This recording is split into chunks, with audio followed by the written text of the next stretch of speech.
وَلَنَبْلُوَنَّكُمْ بِشَيْءٍ مِّنَ الْخَوْفِ وَالْجُوعِ وَنَقْصٍ مِّنَ الْأَمْوَالِ وَالْأَنفُسِ وَالثَّمَرَاتِ، ہم ضرور آزمائیں گے دنیا کی زندگی میں تمہیں خوف کے ذریعے، بھوک کے ذریعے، جان اور مال میں نقص کے ذریعے، وَبَشِّرِ الصَّابِرِينَ، اور بشارت ہوگی صبر کرنے والوں کے لیے۔ تو یہ ساری تکلیفیں، ان کو آپ مکافات عمل کہہ کے نہیں جان چھڑا سکتے، یہ اللہ کی طرف سے آزمائش بھی ہو سکتی ہے کسی کے اوپر۔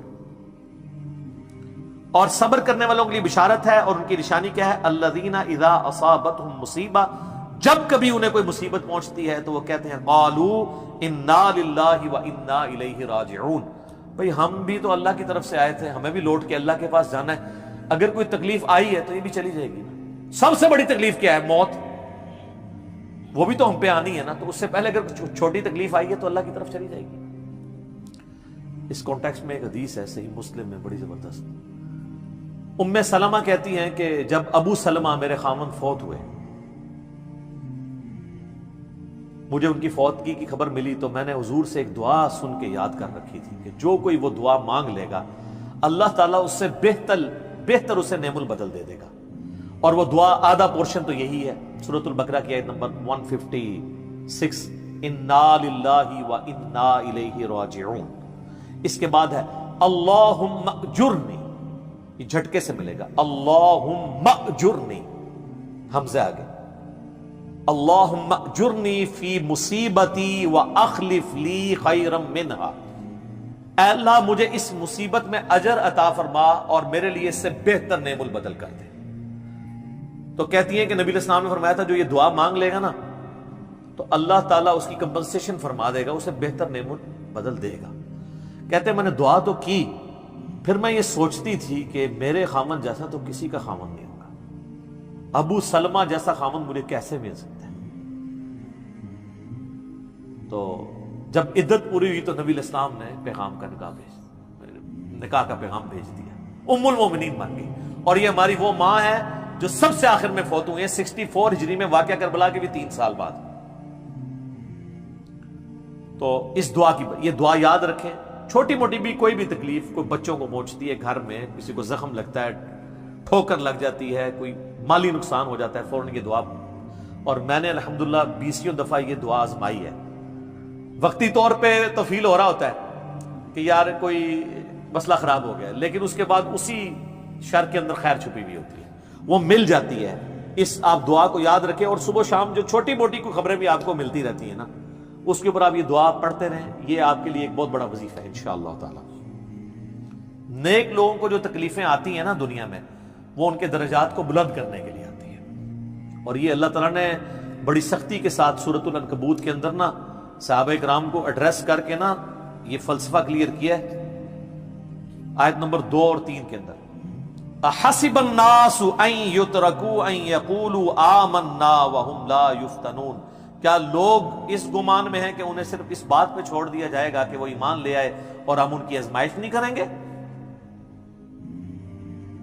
وَلَقَدْ فَتَنَّ الَّذِينَ مِن قَبْلِهِمْ، بے شک ہم نے ضرور آزمایا تھا ان سے پہلے لوگوں کو، فَلَيَعْلَمَنَّ اللَّهُ الَّذِينَ صَدَقُوا وَلَيَعْلَمَنَّ الْكَاذِبِينَ، تو اللہ تعالیٰ ضرور جانچ کر رہے گا کہ کون سچے ہیں اپنے دعوے کے اندر، کس دعوے میں کہ غلامی رسول میں موت بھی قبول ہے، اور کون صرف نعرہ بازی کر رہے ہیں۔ اللہ تعالیٰ ان کو ظاہر کر کے رہے گا، جانچ کے رہے گا۔ تو یہ اللہ تعالیٰ نے اپنا اصول رکھا ہے، یونیورسل ٹروتھ ہے۔ اس کانٹیکسٹ میں صحیح بخاری میں ایک حدیث ہے، صحابہ کرام نے جب کافروں کی تکلیفوں کا ذکر کیا نا حضور سے، تو آپ نے فرمایا صبر کرو، اللہ کی قسم تم سے اگلے لوگوں کو زمین میں گاڑا جاتا تھا، سر کی مانگ پہ آرا رکھا جاتا تھا اور کہا جاتا تھا کہ اسلام چھوڑ دو، اور وہیں ان کے 2 ٹکڑے کر دیے جاتے تھے، وہ اپنے دین پہ قائم رہتے تھے۔ لوہے کی کنگیاں ان کے گوشتوں پہ پھیری جاتی تھی، حتیٰ کہ ہڈی تک پہنچ جاتی تھی، تب بھی وہ اپنے دین پر ثابت قدم رہے۔ تو نبی علیہ السلام نے اپنے صحابہ کو اگلے لوگوں کی یہ تکلیف گنوائی۔ تو اب وہ جو اتنی تکلیفیں کاٹتے رہے ہیں، وہ کوئی مکافات عمل نہیں ان کے لیے ہوا، آزمائش تو ہوئی ہے نا جی۔ تو نیک اور برے لوگوں کے اعتبار سے ڈیفرنٹ ہے، یہ ذہن میں رکھیے گا۔ بخاری اور مسلم کی متفق علیہ حدیث ہے، نبی علیہ السلام فرمایا مسلمان کو کوئی بھی تکلیف پہنچتی ہے، دکھ درد بیماری، کوئی اندیشہ کہتے ہیں ذہنی ٹینشن کو، صرف کہ یہ نہ ہو جائے، حتیٰ کہ اس کے پاؤں میں کانٹا بھی چبھ جائے، تو اللہ تعالیٰ اس کے بدلے میں اس کے گناہوں کو معاف کر دیتا ہے۔ اور مسلم شریف میں ڈیٹیل ہے کہ جب یہ سورۃ النساء کی آیت نمبر 123 نازل ہوئی نا، کہ چھوٹے سے چھوٹے اعمال کا بدلہ بھی ملے گا، چھوٹی سے چھوٹی نیکی کا بھی، تو صحابہ پریشان ہو گئے، ان کا یا رسول اللہ ہم تو یہ تو سارے پکڑے جائیں گے، کس طریقے سے کوئی بندہ پرفیکٹ ہو سکتا ہے؟ تو حضور نے فرمایا پریشان ہونے کی ضرورت نہیں ہے، مسلمان کو جو دنیا میں تکلیفیں اور بیماریاں آتی ہیں نا، وہ اس کی ان غلطیوں کا کفارہ بن جاتی ہیں۔ حتیٰ کہ جامعہ ترمذی میں، ابو داؤد میں ایک حدیث ہے، نبی علیہ السلام نے فرمایا کہ دنیا میں سب سے زیادہ تکلیفیں انبیاء کو آتی ہیں، تو کیا انبیاء پہ مکافات عمل ہو رہا ہوتا ہے؟ نعوذ باللہ۔ اس کے بعد ان پہ آتی ہیں جو ان کے بعد اللہ تعالیٰ کو سب لوگوں سے بڑھ کے محبوب ہوتے ہیں۔ آپ نے صحابہ کا بھی نام نہیں لیا، فرمایا جو بھی، وہ اس زمانے میں بھی ہو سکتا ہے، آج کے زمانے میں بھی، کیونکہ بعض اصحاب تو ایسے ہیں جنہوں نے کفر کی زندگی میں بھی موج کی ہے اور اسلام کی زندگی میں موج کی ہے، وہ تکلیفوں سے گزرے ہی نہیں ہیں۔ اچھا، اور پھر فرمایا اس کے بعد وہ لوگ ہیں جو اس کے بعد اللہ کو سب سے بڑھ کر محبوب ہوتے ہیں، حتیٰ کہ انسان پہ تکلیفیں آتی رہتی ہیں اور اس کی موت کا وقت آ جاتا ہے اور اللہ تعالیٰ اسے پاک و صاف کر کے دنیا سے اٹھا لیتا ہے۔ یہ جو لوگ کہتے ہیں نا یار وہ موت کے وقت فلانے کے ساتھ، یار وہ احمد دیدار صاحب 9 سال تک قومے میں رہے ہیں، اتنی اسلام کی انہوں نے خدمت کی، ہزاروں عیسائیوں کو مسلمان کیا، لاکھوں مسلمانوں کے ایمان کی حفاظت کا سبب اللہ نے ان کو بنایا، لیکن وہ 9 سال تک قومے کی حالت میں رہے، 1996 سے لے کے 2005 تک۔ تو کوئی کچھ کہتا تھا جی یہ وہ عیسائی بھی ان کو کہتے تھے دیکھو جی اس کو بدوا لگ گئی اور یہ وہ ہو گیا، گستاخ ہے، یہ وہ ہے۔ تو یہ تو کوئی طریقہ نہیں ہے۔ اس طریقے سے جنید جمشید صاحب جب شہید ہوئے تو آپ دیکھ لیں ان کے مخالفین نے ان کے بارے میں کیا بات کی، اور صحابہ کرام کو تو رومن امپائر کی بیٹل فیلڈز کے اندر تیل کے کڑاؤں میں روسٹ کیا گیا، تو آپ کیا کہیں گے نعوذ باللہ ان کے ساتھ یہ کچھ ہو گیا؟ ابو عبیدہ ابن جرح، معاذ ابن جبل لاڈلے ترین اصحاب ہیں، طاعون کے مرض میں شہید ہوئے ہیں، اور طاعون میں اتنے بڑے بڑے پھوڑے جسم کے اوپر نکلتے ہیں۔ آپ تو سمجھتے ہیں کہ صحابہ کرام جو ہے وہ بڑے سکون سے بیٹھتے ہوں گے اور پھر کلمہ پڑھتے ہوں گے، ساتھ ہی ایسے روح پرواز کر جاتی ہوگی۔ حضرت حمزہ ابن عبد المطلب کا مسلح ہوا ہے، سید الشہداء ہیں۔ حضرت حسین علیہ السلام کے ساتھ جو کچھ کربلا میں ہوا ہے، تو نیک بندوں اور عام بندوں کے اعتبار سے اس کا حکم ڈیفرنٹ ہے۔ نیک بندوں کے درجات بلند ہوتے ہیں۔ حسین ابن علی سے اتنی بڑی قربانی نے اللہ نے لی کہ قیامت والے دن ان کو جنتی نوجوانوں کا جو سردار ہونا ہے اس کو جسٹیفائی کیا جائے کہ آؤ جی حسین جیسی ہے کسی قربانی، بنا دینا ہے سردار، آ جاؤ لے کے آؤ۔ کوئی کھڑا ہو سکتا ہے؟ ابھی تک 1500 سال میں تو نہیں کوئی دعویٰ کرے گا کھڑا ہونے کا۔ تو اللہ تعالیٰ نیکیوں کو جسٹیفائی بھی کرواتا ہے، وہ مکافات عمل نہیں ہو رہا ہوتا۔ نیک لوگوں کے لیے ڈیفرنٹ ہے، ان کے درجات بلند ہوتے ہیں، اور باقی عام لوگوں کے لیے یہ ہے کہ ان کے لیے بھی آپ نہیں کہیں گے کہ ان پہ عذاب ہے، یا اللہ کی طرف پلٹنے کا ذریعہ ہے، یا ان کے گناہوں کا کفارہ ہے۔ یہ آپ نے کسی پہ نہیں کہنا اس کے اوپر لعنت پڑ گئی، اس کے اوپر یہ ہو گیا، اس کے اوپر یہ ہو گیا، یہ آپ کو کسی نے رائٹ نہیں دیا۔ یہ بہت بڑا ظلم ہے۔ ایک طرح کے معاملات ہوئے ہوتے ہیں دونوں کے ساتھ۔ اب آپ دیکھ لیں سنیوں میں سے کوئی جیل میں جاتا ہے تو شیعہ کہتے ہیں دیکھا جی مکافات عمل ہے، شیعہ میں سے کوئی جاتا ہے سنی کہتے ہیں مکافات عمل ہے۔ تو یہ آپ جو مرضی، اور اپنوں کے لیے کہتے ہیں آزمائش ہے۔ تو یہ آج کی ڈیٹ میں آپ نے سب کے لیے آزمائش ہی کہنا ہے، ورنہ یہ مسئلہ بالکل خراب ہو جائے گا۔ اللہ ہی اللہ جی، اللہ تعالیٰ سے خیر مانگنا چاہیے، اللہ تعالیٰ کی طرف رجوع لانا چاہیے۔ اس حوالے سے بخاری اور مسلم دونوں میں حدیث ہے، میں اب آپ کو تھوڑے وظیفے بھی بتا دوں نا۔ ظاہر آزمائشیں تو ہر بندے پہ آتی ہیں، اللہ کی طرف رجوع بھی لانا چاہیے۔ ان آزمائشوں سے نکلنے کا طریقہ کیا ہے؟ بخاری اور مسلم دونوں میں حدیث ہے، نبی صلی اللہ علیہ وآلہ وسلم کے بارے میں انس بن مالک کہتے ہیں کہ نبی علیہ السلام کی اکثر دعا یہی ہوا کرتی تھی، اللہم ربنا آتنا فی الدنیا حسنہ وفی الآخرۃ حسنۃ وقنا عذاب النار آمین۔ یہ بخاری مسلم میں بھی ہے، سورۃ البقرہ کی آیت نمبر 201 ہے۔ اے اللہ ہمیں دنیا میں بھی بھلائیاں عطا فرما اور آخرت میں بھی بھلائیاں عطا فرما، اور آخرت کی سب سے بڑی بھلائی بھی ساتھ مانگ لی، وقنا عذاب النار، آگ کے عذاب سے ہمیں بچا لے، آمین۔ یہ اکثر آپ کی دعا ہوتی تھی. اس کانٹیکٹ میں ایک حدیث ہے بڑی انٹرسٹنگ صحیح مسلم میں. ایک صحابی بیمار ہوئے حتیٰ کہ بالکل ہڈیوں کا پنجر بن گئے, اور صحابہ کہتے ہیں چڑیا کی طرح ان کی جان ہو گئی. نبی علیہ السلام ان کی عیادت کے لیے گئے. آپ نے جب دیکھا آپ فرمایا تو اللہ سے کیا مانگتا ہے؟ چنگا بندہ ٹردا پھرتا بندہ ایڈا منجی دے پہ گیا, بالکل ڈھانچہ پنجر بن گیا ہڈیوں کا.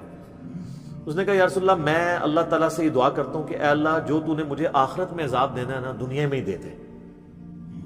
آخرت کا عذاب تو بہت سخت ہے, تو مجھے دنیا میں ہی وہ عذاب دے دے. نبی علیہ السلام نے سبحان اللہ, کیا تم دنیا میں بھی اللہ کی تکلیف برداشت کر سکتے ہو؟ اوے تجھے تو چاہیے تھا تو کہتا اللہم ربنا آتنا فی الدنیا حسنہ وفی الآخرۃ حسنۃ وقنا عذاب النار. یعنی آپ اللہ تعالیٰ کو معاذ اللہ کو فنیٹک سمجھتے ہیں کہ آپ کہیں گے جی اس نے عذاب تو ضرور دینا تو مجھے ادھر دے دے. اور یار اللہ سے اچھا ہی گمان رکھو. بخاری مسلم دونوں میں حدیث ہے, میں اپنے بندے کے گمان کے قریب ہوں جیسا میرے بارے میں گمان رکھے, بشرطے کہ کرتوت بھی ٹھیک کرے. تو سر ہم تو یہ کہتے ہیں یا اللہ ہم نہ تیری آزمائش کے قابل ہیں نہ تیرے عذاب کے قابل ہیں, ہمیں بلا حساب و کتاب ہی جنت میں داخل فرما دے, آمین. تو میں اپنے بندے کے گمان کے قریب, اچھا گمان رکھیں انشاءاللہ تعالی اینڈ رزلٹ بھی اچھا ہوگا. آپ اللہ سے گمان اچھا رکھیں, یہ گمان بہت اہم چیز ہے. اور یہ آپ کا جو کانفیڈنس ہے نا اللہ کے اندر کہ انشاءاللہ اللہ میرے ساتھ خیر کا معاملہ ہی کرے گا. اچھا کئی لوگ ہیں وہ کہتے ہیں منو تے اللہ نے دینے ہی عذاب ہے. استغفر اللہ. تو آپ چاہے اچھے اعمال کرتے ہیں برے اعمال, تب بھی آپ نے یہ اپنے بارے میں یہ بات نہیں کرنی. یہ تو اور کسی کے بارے میں تو آپ نے سوچنا بھی نہیں سر, وہ تو کہانی ختم. وہ تو صحیح مسلم میں حدیث ہے نا, ایک شخص نے قسم اٹھا کے کہہ دیا تھا کہ اللہ تعالیٰ اس کو کبھی معاف نہیں کرے گا. وہ بڑا گنہگار شخص تھا, اللہ کی بارگاہ میں پہنچے, اللہ نے فرمایا تو نے میرے بھی آپ پہ کیسے قسم کھا دی؟ جا میں نے اس کو معاف کیا, تجھے دوزخ میں پھینکا. لا يسأل عما يفعل وهم يسألون, سورۃ الانبیاء کی آیت ہے. اللہ کو کوئی نہیں پوچھ سکتا اس نے یہ کیوں کیا, وہ سب کو پوچھ سکتا ہے کہ انہوں نے یہ کیوں کیا. یہ اللہ تعالیٰ کے بارے میں ناشکری پھیلانا سورہ الزمر میں ہے, لا تقنطوا من رحمت اللہ, اللہ تعالیٰ کے بارے میں مایوسی عوام کے اندر پھیلانا. لیکن اس کا دوسرا پہلو بھی غلط ہے کہ آپ رحمت کی آیتیں پڑھ کے تو لوگوں کے کام چوک کے رکھو, وہ بھی دوسری ایکسٹریم ہے, وہ بھی نہیں ہونی چاہیے. رحمت سے دھوکہ بھی نہیں کھانا, ہاں اعمال پورے کرنے ہیں اور پھر اللہ سے امید بھی رکھنی ہے. جو سیدنا ابوبکر نے حضرت عمر کو وصیت کرتے ہوئے کیا کہا تھا, کیا عمر جب تو جنتیوں کی طرف دیکھے نا تو دعا کرنا کہ میں بھی ان میں شامل ہو جاؤں, اور جب بھی تو جہنمیوں کا ذکر لائے تو اللہ صلی اللہ علیہ سے پناہ مانگنا کہ کہیں میں ان میں شامل نہ ہوں. انہوں نے تو نہیں آگے سے کہا کہ میں عشرہ مبشر ہوں. ٹھیک ہے, یہ معاملہ بہت سینسٹیو ہے. جن کو اللہ کا تعارف ہے نا تو وہ ان کی زندگی بڑے ڈر ڈر کے گزرتی ہے. تو یہ حدیث میں نے اس لیے بتا دی. ایک اور ذریعہ ہے ان آزمائشوں سے نکلنے کا. صحیح بخاری اور مسلم دونوں میں حدیث ہے, جس کی یہ خواہش ہے کہ اللہ اس کی عمر دراز کر دے اور اس کے رزق میں کشادگی دے دے. رزق میں دنیا کی ہر نعمت شامل ہے. ہم تو دولت ہی سمجھتے ہیں نا, اچھی صحت بھی رزق ہے, اچھی اولاد بھی رزق ہے, اچھی صحت بھی رزق ہے, مال کی فراوانی بشرطے کہ وہ فطرے میں نہ ڈال دے وہ بھی رزق ہے. ہر چیز دنیا میں جتنی بھی اہمیت ہے کی چیزیں جو ہم سمجھتے ہیں. تو بخاری اور مسلم دونوں میں الفاظ ہیں, جس کی یہ خواہش ہے اس کی عمر دراز ہو جائے اور اس کے رزق میں کشادگی ہو تو اپنے رشتہ داروں کے ساتھ حسن سلوک کرے. یہ ہے جناب وہ کام کرنے کا. حسن سلوک خالی ان کو تسلیاں نہیں دینا. ظاہر ہے قرآن اور حدیث میں جب رشتہ داروں سے صلہ رحمی کا ذکر آتا ہے تو یہ ہے کہ ان کے ساتھ قطع تعلق ہی نہیں کرنی, دوسرا ان کی فائنینشیل سپورٹ کرنی ہے. اس لیے آپ دیکھیں سب سے زیادہ حقدار زکوٰۃ کے صدقات کے آپ کے بہن بھائی ہیں, سب سے قریبی رشتہ ہوا ہے, اس کے بعد کوئی اور حقدار. باقی اس پہ تو امت کا اجماع ہے کہ جو صدقات اللہ کی راہ میں آپ کرتے ہیں اس سے اللہ تعالیٰ تکلیف ٹالتا ہے. منت سے نہیں ٹلتی. بخاری مسلم میں حدیث ہے کہ منت سے کنجوس کا مال ہی نکلتا ہے, تکلیف نہیں ٹلتی. لاجیکل ہے. منت تو یہ کہ یا اللہ پہلے یہ کر تو میں کراں گا, اور صدقے میں کیا ہے, یا اللہ میں نے تیری طرف سے تیری راہ میں یہ صدقہ کیا اور میں اس نیک عمل کا وسیلہ تجھے پیش کرتا ہوں, میرا مسئلہ حل کر دے. جو بخاری مسلم میں حدیث ہے, 3 لوگ غار میں پھنس گئے تھے, انہوں نے اپنے پرانے اعمال کا واسطہ پیش کیا تھا. یہ نہیں کہا کہ یا اللہ ایک بار کاٹ دیتے سی کرا کے پھر کون سی نکلنا. انہوں نے اپنے پرانے کیے ہوئے اعمال کا وسیلہ اللہ کے حضور پیش کیا. جو قرآن میں بھی ہے وَاسْتَعِينُوا بِالصَّبْرِ وَالصَّلَاةِ، صبر اور نماز کے ذریعے اللہ کی مدد چاہو، جس سے وہ کہتے ہیں جی اس سے غیر اللہ کی مدد ثابت ہوتی ہے، تو کوئی کہتا ہے المدد یا صبر، المدد یا نماز، وہ اس کا مطلب ہے صبر اور نماز سے اللہ کی مدد، کیونکہ آگے آتا ہے ان اللہ مع الصابرین، بے شک اللہ تعالیٰ صبر کرنے والوں کے ساتھ ہے۔ تو نیک اعمال کا وسیلہ آپ اللہ کے حضور پیش کریں، تو صدقہ اور خیرات کرنا یہ اللہ تعالیٰ کی طرف سے آئی ہوئی تکالیف کو، بلاؤں کو ٹال دیتا ہے۔ تو یہ میں نے آپ کو ایک دعائیں، اذکار اور پھر اعمال بھی بتا دیے۔ آخر میں دو دعائیں میں وہ جو بیان کی تھی ان کو ریپیٹ کر دیتا ہوں۔ ایک پریونٹیو دعا ہے، یہ دو علاج ہوتے ہیں نا، پریونٹیو اور کیوریٹیو۔ پریونٹیو علاج یہ ہوتا ہے کہ بیماری ہونے سے پہلے علاج کیا جائے، جیسے ویکسین ہے، آج کل وہ کہہ رہے ہیں نہیں کورونا کی ویکسین بن گئی ہے کہ وہ لگوا لیں تو تکلیف ہوئی نہ۔ ایک ہوتا ہے کیوریٹیو علاج کہ بیماری ہو گئی ہے تو اب علاج کیسے کرنا ہے۔ تو پریونٹیو علاج جو دعائیں ہیں نا وہ ہے اللہم ربنا آتنا فی الدنیا حسنہ وفی الآخرۃ حسنۃ وقنا عذاب النار۔ ہر نماز کے تشہد میں اسے مانگے، ٹھیک ہے، بلکہ سجدے میں مانگے۔ صحیح مسلم میں حدیث ہے کہ سجدے میں تم اپنے رب کے سب سے زیادہ قریب ہوتے ہو، خوب دعائیں مانگا کرو۔ سجدے میں بھی آپ یہ دعا مانگ سکتے ہیں، تشہد میں تو مانگے ہی مانگے، وہ بخاری مسلم میں حدیث ہے درود شریف کے بعد جو چاہو اپنے رب سے مانگو، وہ تو قبولیت کی ایک جگہ ہے۔ اس کے علاوہ یہ ہوگی پریونٹیو علاج بیماریوں سے، پریشانیوں سے، جتنے سنت اذکار ہیں، بسم اللہ الذی لا یضر یا اعوذ بکلمات اللہ التامات من شر ما خلق، یہ ساری کی ساری چیزیں اللہ تعالیٰ کی طرف سے سنت اذکار ہیں۔ لیکن یہ یاد رکھیے گا یہ ناگہانی آفات کے لیے ہیں، یہ نہیں ہے کہ بسم اللہ پڑھ کے ساکٹ میں انگلی دے دے یا بسم اللہ الذی لا یضر پڑھ کے تو کوبرے سے کھیلنا شروع کر دے، نہیں، وہ پھر آپ اپنے اوپر تقدیر خود غالب کروا رہے ہیں، پھر یہ اذکار نہیں اثر کریں گے۔ یہ ناگہانی آفات کے لیے، جب کوئی شخص اپنے اوپر خود تقدیر غالب کر لیتا ہے نا پھر وظائف ہو جاتے ہیں سائڈ کے اوپر، یہ ذہن میں رکھیے گا۔ پھر بھی جو تکلیفیں آنی ہے نا وہ تو آنی ہے اللہ کی طرف سے آزمائش والی، وہ تو ہمیں یہی ایٹیچیوڈ ہے کہ ہم اللہ تعالیٰ کی طرف رجوع لائیں، اور وہی ہے کیوریٹیو علاج کہ جب کسی میں تکلیف آ جائے تو اب کیا کرنا ہے، اس نے کہنا ہے انا للہ و انا الیہ راجعون اللہم اجرنی فی مصیبتی و اخلف لی خیرا منہا۔ یہ مکافات عمل کا سارا ٹاپک، اس کا اینڈ میں کروں گا سورہ الحدید کی ان دو آیات کے اوپر، جس کے بعد صبر آ جائے گا سب کو، کہ اللہ تعالیٰ نے یہ تکلیف کا سلسلہ دنیا میں جو رکھا ہوا ہے اس پہ صبر کے لیے کیا ترغیب دلائی ہے۔ آیت نمبر 22 اور 3، ما اصاب من مصیبت فی الارض ولا فی انفسکم، کوئی مصیبت بھی ایسی نہیں کہ زمین میں آئے۔ زمین میں کیا مصیبت آتی ہے؟ زلزلہ، وبائی امراض، سیلاب، طوفان، ولا فی انفسکم، اور نہ کوئی ایسی مصیبت کہ تمہاری جان میں آئے۔ جان میں ہر طرح کی بیماری، کسی کو بلڈ کینسر ہو گیا، کسی کے گردے فیل ہو گئے، کسی کو ہیپاٹائٹس ہو گیا، تو اللہ تعالیٰ فرماتا ہے الا فی کتاب من قبل ان نبرأھا، یہ ہم نے لوح محفوظ میں پہلے ہی لکھا ہوا ہے، اس سے پہلے کہ ہم یہ تکلیف بھیجیں۔ کام ہی ختم ہو گیا۔ اللہ کہتا ہے ہم نے تو یہ طے کیا، یہ ڈیسٹنی ہے تمہاری، تقدیر ہے۔ ان ذالک علی اللہ یسیر، یاد رکھنا یہ اللہ کے لیے بڑا احسان ہے، بہت آسان ہے۔ کوئی یہ بھی کہہ سکتا ہے کتنا ہو گیا، پہلے ہی اللہ کو پتا ہے، اللہ کے علم کے لیے آسان ہے۔ سورۃ الانعام میں تو یہاں تک آیا ہے کہ خشکیوں میں یا سمندروں کے اندر کسی درخت کا اگر پتا بھی گرتا ہے نا تو اللہ کو پہلے سے علم ہے، اور زمین کی گہرائیوں میں کوئی دانہ بھی پھوٹتا ہے نا وہ پہلے۔ اب ظاہر ہے ہمارا ذہن تو اس ڈیٹے کو سمجھ نہیں سکتا، بلکہ آج ہم نے لیپ ٹاپس میں، ہارڈ ڈسک میں وہ ڈیٹا سٹور کر لیا ہے جو 8 سے 100 سال پہلے کا انسان اس کو ماننے کے لیے تیار نہیں ہوگا کہ یہ ٹچ سکرین موبائل کیا کر سکتا ہے، اتنی دور بات کر سکتے ہیں، وہ تو اس کو بھی ماننے کے لیے تیار نہیں ہوں گے۔ لیکن ہو گیا نا کہ انسان کو اللہ نے ترقی کرائی ہے، تو اللہ کا علم تو بہت کامل ہے۔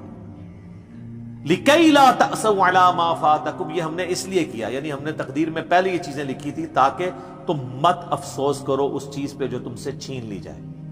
وَلَا تَفْرَحُوا بِمَا آتَاكُمْ، اور اس پہ شیخی مت بگاڑنا جو اللہ نے تمہیں دی ہے۔ اللہ کسی سے لے کے ازماتا ہے تو کسی کو دے کے بھی ازماتا ہے۔ وَاللَّهُ لَا يُحِبُّ كُلَّ مُخْتَالٍ فَخُورٍ، اور اللہ تعالیٰ پسند نہیں کرتا ہر شیخی بگاڑنے والے کو، جو بات بات کے اوپر شیخی بگاڑتا ہے۔ کسی کے پاس اگر کوئی اللہ کی طرف سے نعمتیں ہیں تو وہ اللہ کا شکر ادا کرے، اور اگر کسی کے اوپر آزمائش کا وقت ہے تو وہ اللہ کی طرف رجوع لائے۔ اس لیے تو نبی علیہ السلام نے فقر کی زندگی گزاری ہے نا سر۔